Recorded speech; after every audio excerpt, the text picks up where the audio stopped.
Media మిత్రులందరికీ good afternoon. వీళ్ళు అన్నగారి పేరు చెప్పారు. మా గిరిజన మోర్చా జిల్లా అధ్యక్షులు రవిరాథోడ్ గారు పూర్తిగా వివరించారు. భారతీయ జనతా పార్టీ ఖమ్మంలో ఎందుకు గెలుస్తుంది, గెలిచే అవకాశం ఎందుకున్నదనే దాని మీద నేను నా యొక్క వివరణ ఇద్దాం అనుకున్నాను. లంబాడీలను కావచ్చు, కంప్లీట్ ట్రైబ్ సెక్షన్ని కాంగ్రెస్ ప్రభుత్వం, తెలంగాణ ప్రభుత్వము కేవలం ఓటు బ్యాంక్గా మాత్రమే చూసింది. కానీ ఈరోజు ట్రైబల్స్లో కూడాను మంచి ఎడ్యుకేషన్ వచ్చేసింది. అందరు ఏం చూస్తున్నారంటే వాళ్ళ ఇళ్లలో ఏం జరిగింది, ఎవరినో గెలిపించడం తర్వాత సంగతి. మనం గెలవాలి, మనం నిలబడాలి, మనం బ్రతకాలి, మన పిల్లలు చదవాలి, మనకు కొంత ఆదాయం రావాలి, మన పంటలు బాగుపడాలి, మనం పండించిన పంటకి ధరలు రావాలి, సో మన పిల్లలకి పెళ్లి చేయాలి. ఇవన్నిటినీ చూడగలిగినటువంటి ఎవరైనా వ్యక్తి ఉండాలి. అదే ఇందులో ప్రజాస్వామ్యంలో అందరూ పాలించే ఒక వ్యక్తిని మనం ఎన్నుకుంటాం.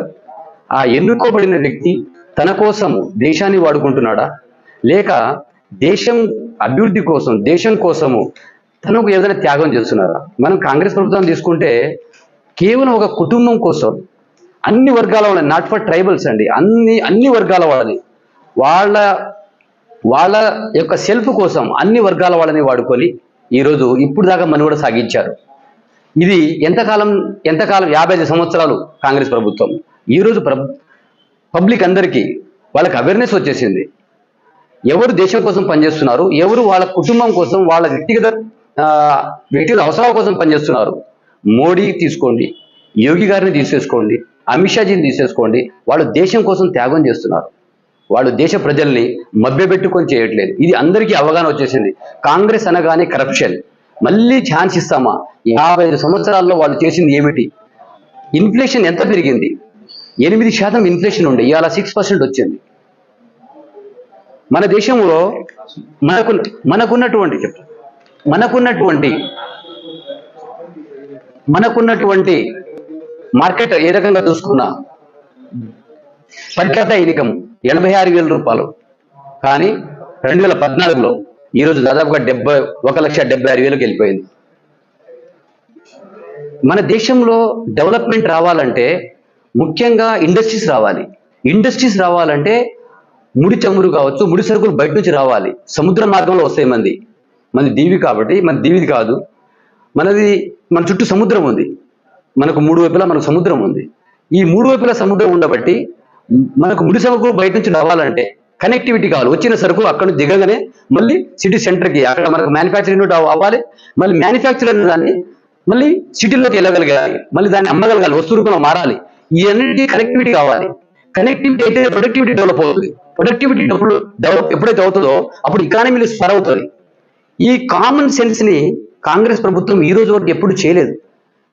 మోడీ గారు ఈ విషయాన్ని అర్థం చేసుకొని ఇమీడియట్ గా భారత్మాల పేరుతో దేశం చుట్టూ కనెక్టివిటీలో ఒక మాలలాగా, భరతమాతకి ఒక మాలలాగా రోడ్స్ ని డెవలప్ చేయడం జరిగింది.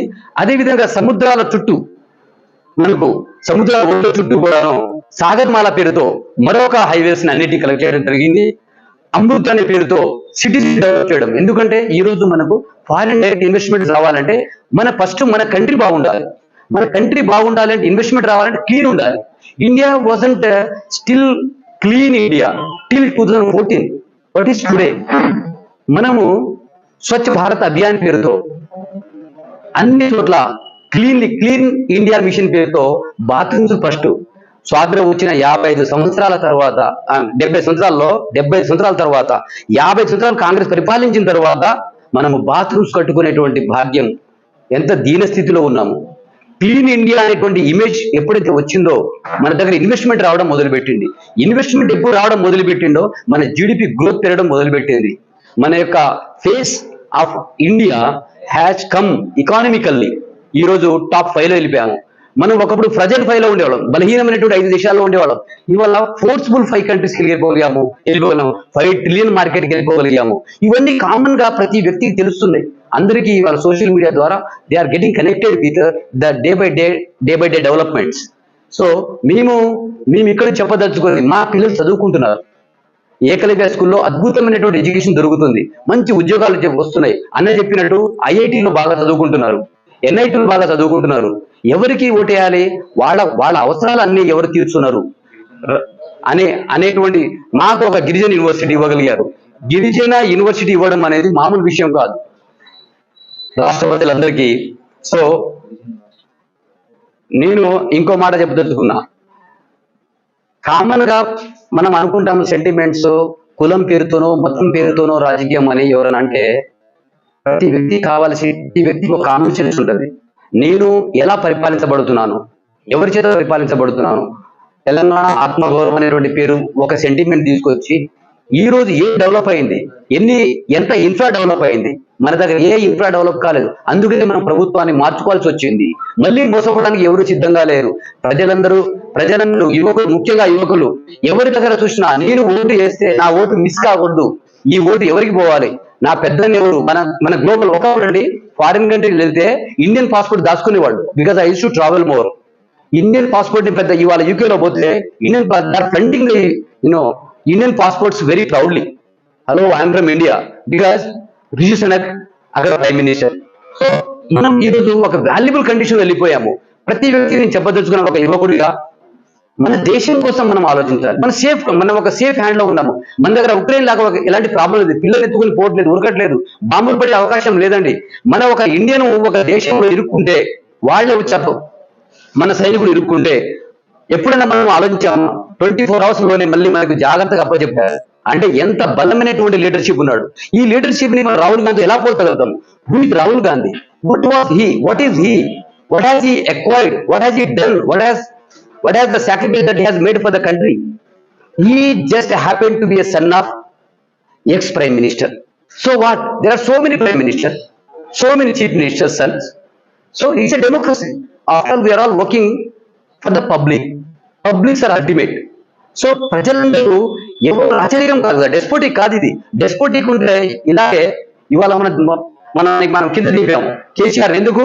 కేవలం ఆయన డెస్పోటిక్ నేచర్ వల్ల ఎక్కడ స్థానమే లేదు మనకు. ఒక పేరుతో ఇవాళ మోడీ గారి ప్రభుత్వాన్ని ఎట్లా చెప్పాలి అర్థంగా రిజర్వేషన్ తీసేస్తారా? భారత రాజ్యాంగ పితామహుడు, రాజ్యాంగ నిర్మించిన వ్యక్తి ఎంతో కష్టపడి చేస్తే ఆయన ఓడించిన పార్టీ ఏదండి? కాంగ్రెస్ పార్టీ. ఇవాళ Congress party taking the side of the Ambedkar. ఎంత హాస్యాస్పదం అండి! అంబేద్కర్ ని ఓడించిన పార్టీ ఇవాళ అంబేద్కర్ మీరు రాజ్యాంగాన్ని మారుస్తారా? రాజ్యాంగంలో ప్రియంబుల్ చదివారా? Can you amend it? Can you entirely change the constitution? You can amend it. 100 సార్లు పైగా మనం అమెండ్ చేసుకోగలం మన అవసరాలు తగినట్టుగా. ఎందుకంటే డే బై డే మన అవసరాలు మారుతున్నాయి, అమెండ్ చేసుకోగలుగుతాం. కానీ కంప్లీట్ సారాన్ని మార్చగలుగుతామా? సో కనీస అవగాహన లేని వాళ్ళు ప్రజల్ని మభ్యపెట్టి మరోసారి అధికారం రాలేమని తెలుసు. ఇది ఒక డెస్పరేట్ అటెంప్ట్ చేస్తున్నారండి. ఈ డెస్పరేట్ అటెంప్ట్ ని నంబర్ 1 విషయం తెలుసు. ఇండియాలో లిటరసీ పెరిగిందండి 50 ఏళ్ల కింద ఇండియా కాదు. Today India is developed country under the leadership of Modi, a global star, a rock star. ఏ దేశంలో పోయినా Modi. We are very very safe. నేను ఒక గిరిజనుడుగా వాళ్ళ ప్రతినిధిగా చెప్తున్నాను. మా సమాజం అందరికీ కూడాను పక్కన పెడదాం, కులాలు మతాలు పక్కన పెడదాం. మన తండాల్లో, మన గూడాల్లో కనీస అవసరాలు ప్రతి తండాని గ్రామ పంచాయతీ చేశారు. కానీ తండాలో రోడ్లు ఉన్నాయి. ఎలాంటి ఇన్ఫ్రా ఇచ్చారు మీరు? ఎలాంటి డెవలప్మెంట్ ఇచ్చారు? మనం పండించుకున్న పంటని కనీసం దాచుకోవడానికి గిడ్డంగులు ఎన్ని పెట్టారు? అక్కడి నుంచి తరలించే దగ్గర ఎలాంటి సదుపాయాలు కలిగించారు? ప్రతి దగ్గర మోసం చేసుకుంటూ పోయి ఓటు బ్యాంకుగా వాడుకోవడానికి ట్రై చేస్తే మనము మొన్ననే ఇచ్చాము మంచి తగిన బుద్ధి. ఈ ఎలక్షన్ లో ప్రజానికాన్ని అందరికీ కూడాను, నా స్నేహితులకి, బ్రదర్స్కి అందరికీ కూడాను మీ ద్వారా నేను చెప్పదలుచుకుని ఏంటంటే, let us vote for the nation. దేశం కోసం, డిజిటల్ ఇండియా కోసం, అమృత్ ఇండియా కోసం, ఆత్మనిర్భర్ భారత్ కోసం. ఆత్మనిర్భర్ భారత్ మన ప్రొడక్ట్ మనం తయారు చేసుకుంటున్నాము. మనము ఇక్కడ నుంచి ఎక్స్పోర్ట్ చేసే స్థాయికి వెళ్ళిపోయాము. మన ఇంపోర్ట్స్ చాలా తగ్గిపోయినాయి. చైనాని మనం కట్టడి చేస్తున్నాము. ఈరోజు క్వాడ్ అనే పేరుతో ఒక ఆర్గనైజేషన్ ఫామ్ చేసేసాము. So we are very very safe. Our borders are very safe. Our borders are very safe. Integrity వేరే ఉంది. వాళ్ళ ఇండియన్ ఫీలింగ్ వేరే వచ్చింది. కాశ్మీర్ ఇష్యూలో దాదాపు 4 లక్షల మంది సెక్యూరిటీ ఉండి వాళ్ళు ఎంతో భయంకరంగా బతికేవాడు. ఇవాళ 1.8 కోట్ల మంది కాశ్మీర్ని విజిట్ చేయడం జరిగింది. 1.8 కోట్ల మంది కాశ్మీర్ ఈ మధ్యలో మనం ఎప్పుడు 370 అప్రూవ్ చేసిన దాని తర్వాత because it is safe, people are feeling safe, అక్కడ ఏదైనా కొనొచ్చు, ఎలాంటి వ్యవహారం చేయవచ్చు. సో ఇలా చేయబట్టి 1.8 కోట్స్ విజిట్ చేశారు. ఎంత ఇన్కమ్ వచ్చింది మనకు. అదేవిధంగా యూపీలో చూసుకున్నారు. ఒకప్పుడు యూపీలో ఎలా ఉంది, ఎందుకంటే రాజకీయ నాయకులు కాదండి, దేశభక్తులు అండి పరిపాలించేది. నా ప్రజలకు అందరికీ చెప్తున్నాను, ఆయుష్మాన్ భారత్ పేరుతో మనకు కార్డ్స్ ఇస్తున్నారు. ఆయుష్మాన్ భారత్ మనకు ఆర్గే కార్డ్, ఇది ఇండియాలోనే the largest government funded scheme అండి. ఇండియాలోనే 500 మిలియన్ల మందికి, అంటే 50 కోట్ల మందికి ఆయుష్మాన్ భారత్ కార్డులు. ఎవరికండి? వల్నరబుల్ పీపుల్ కండి. వల్నరబుల్ పీపుల్ ఉంటారు, వాళ్ళు చేయలేరు, ఇన్సూరెన్స్ కట్టుకోలేరు. వాళ్ళకి మీ హెల్త్ విషయంలో గరీబ్ కళ్యాణ్ యోజన కింద రేషన్ బియ్యం అండి. ఇవాళ ఫసల్ బీమా యోజన కింద రైతు సాయం అందుతుందండి. పిల్లలు చదువుకోవడానికి ఏకలవ్య స్కూల్స్ ఉన్నాయండి. ఇన్ఫ్రాస్ట్రక్చర్ లో అమృత్ పేరుతో అద్భుతమైనటువంటి ఇన్ఫ్రా వచ్చేసింది మన చుట్టూ. ఇవాళ ఖమ్మానికి వచ్చిన ఫండ్ మీకు తెలుసు, 1000 కోట్ల రూపాయలు వచ్చిందంటే అమృత్ కింద. స్మార్ట్ సిటీ అయింది. సో పబ్లిక్ ఇంకా ఆశ్చర్యం ఎందుకు, ఎక్కడైనా లోపం ఉందా? అద్భుతంగా ఉంది. Khammam, what was Khammam 10 years back, what is today it is obvious, we can see it, clear చూడొచ్చు మనం.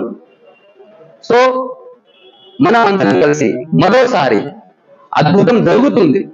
ఈ ఎలక్షన్ చాలా అద్భుతమైంది. 1947 మన స్వాతంత్రం వచ్చిన 1952లో ఎలక్షన్ జరిగింది ఒకటి, ఎమర్జెన్సీ తర్వాత ఒకటి, ఈ ఎలక్షన్ ఒకటి, ఎమర్జెన్సీ తర్వాత ఎలక్షన్స్ ఒకటి, ఈ ఎలక్షన్ ఒకటి. ఈ ఎలక్షన్ ఏంటంటే ప్రధాని ఎవరు అందరికి తెలుసు, మోడీ ప్రధాని అని.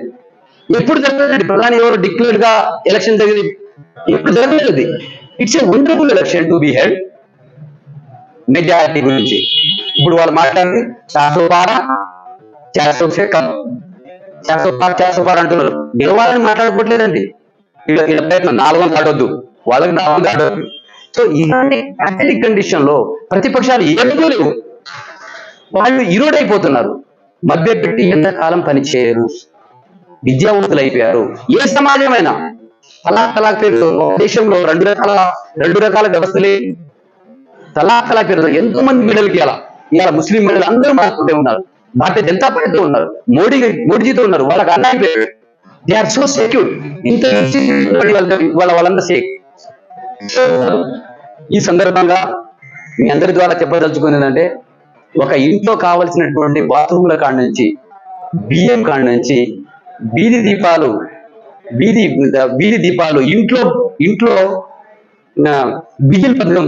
బిజిలీ పథకంతో ఇంట్లో కరెంటు కాడ నుంచి, ఆవాస్ యోజన పేరుతో ఇళ్ళు, ఇన్ఫ్రాస్ట్రక్చర్ పేరుతో అన్ని రకాల రోడ్లు అన్ని కల్పించినటువంటి, అదేవిధంగా మన ఫారిన్ పాలసీ ఎంత డబ్బు వస్తుంది మనకు. మన దేశానికి భారతదేశం యొక్క స్థాయి ఏంటి ప్రపంచంలో అందరికి తెలిసిన విషయమే.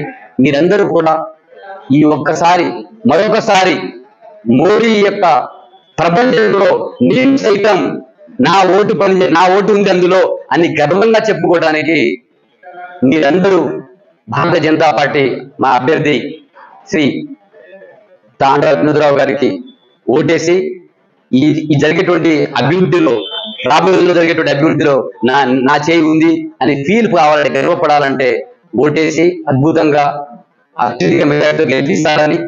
ఎందుకంటే మా అభ్యర్థి ఈజ్ ఎంబోడిమెంట్ ఆఫ్ కంపాషన్. మా అభ్యర్థి is embodiment of compassion, social servant, is a businessman. దీంట్లో దొరుకుతామని మీరు చూడండి, ఆయన మాటలు వినండి. ఆయన బాగా చతురత కలిగిన రాజకీయ నాయకుడు కాదండి, ఆయన నాయకుడు. It is lot of difference between political leader and A leader. A leader is always works for the public, never work for the sake of making something out of the public. ప్రజల నుంచి ఏం లాక్కుందాం అనే కాదండి, ఏదో చేద్దామని వచ్చిన వాడు leader. ఎంతవరకు తీసుకుందాం అనుకునేవాడు పొలిటికల్ లీడర్ అండి. అందుకనే మ్యానిపులేషన్స్ ఉంటుంది, మాటల్లో చాలా ఉంటాయండి. ఏమి లేవు. మంచి విద్యావేత్త, వ్యాపారవేత్త, తన ట్రస్ట్ ద్వారా ఎంతో కాలంగా పనిచేసినవాడు, మంచి హిందూవాది, ముఖ్యంగా జాతీయవాది, and Indian, a proud Indian. మేమందరం కూడాను ఒక ట్రైబల్ పర్సన్ గా కాదు, ఐఎమ్ అన్ ఇండియన్ ఫస్ట్, తర్వాతలే హూ యామ్ ఐ. ఈ అవకాశం నాకు ఈ 4 మాటలు కల్పించే అవకాశం ఇచ్చారు. ఈ అందరికీ చేస్తున్నాను. భారత మాతాకి జై. Vote for BJP. జై హింద్.